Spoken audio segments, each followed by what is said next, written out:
டெல்லி சட்டமன்ற தேர்தல் முடிவுகளுக்காக கமலாலயத்திலும் கொண்டாட்டம் தொடங்கி இருக்கிறது அப்படின்னு பார்க்குறோம். அந்த காட்சிகள் இதோ.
ரைட். நம்ம அறிவாலயத்திலும் கமலாலயத்திலும் ஒரே நாளில் தேர்தலுக்கு கொண்டாட்ட காட்சிகளை பார்க்கக்கூடியது ரொம்ப அரிது. ஆனால் அதை இன்னைக்கு நம்ம பார்த்துருக்கோம்.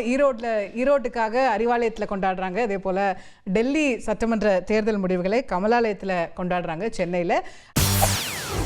செய்திகளை உடனுக்குடன் தெரிந்து கொள்ள உடனே சப்ஸ்கிரைப் பண்ணுங்க.